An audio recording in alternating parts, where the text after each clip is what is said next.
bring in Rob Fraser. He is the mayor of the municipality that does include Fort Nelson. Mr. Fraser, I know it's busy. Thank you for taking time for us. You're welcome. What's the status? What's the latest right now? We've got a little bit of wind picking up right now, but we've got air operations going on behind me. I'm right on the edge of where they're actively fighting the fire, and they're doing a great job. We've got cool weather today, a little bit overcast, so hopefully we can corral this thing. What do you make of the surge of the fire from about 50 to 80, give or take, square kilometers, Mr. Fraser?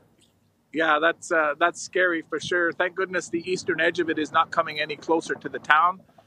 Mostly it's moving towards the south, which goes towards the river, which is the south of the community.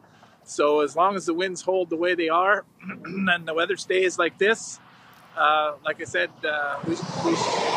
we should be able to get a handle on this. Now we're not out of the woods yet, but things are looking a little bit more positive. Hey, I know the vast majority of people have followed those evacuation orders to get out, but there are still some holdouts, correct? That is correct. Yeah, and what efforts are made at this point? Obviously a very fast-moving situation, to get a hold of them, try to get in touch with them, try to convince them to change their minds. Yeah, so we did 2 rounds of door knocking and tried to convince everybody. And then I suppose it was the day before yesterday now, we did a round of telephone calls to really try to convince those last few holdouts. We were about 150 when we did that.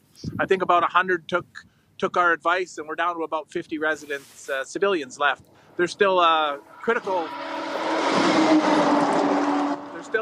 group of people in the community, of course, doing all the fire and firefighting. But from a civilian perspective, probably around 50. Hey, are you getting any sense as to how long this might last? I know it's a very challenging question, but any sense from either the fire crews, weather, BC Wildfire? No. All right.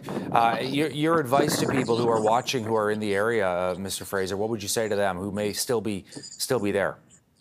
Yeah, it's still extremely dangerous here, and people need to do everything they can to be prepared to leave if they did stay.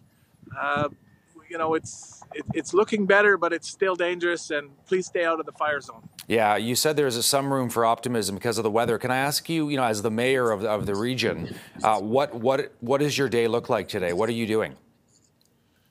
Yeah, so I'm giving as much information as I can to people by, answering Facebook questions, by sending out private messages, by doing interviews such as this. I do go around and talk to some of the folks that I know out there that are still at home, seeing how they're doing, because we just can't afford to take any fire personnel off the fire line. So those are the things I'm doing to try to communicate with our residents both in and out of the community. Mr. Fraser, thank you so much for coming back with us here on CTV News, getting the word out there. Appreciate it, and please stay in touch. I will. Yeah. Thank you.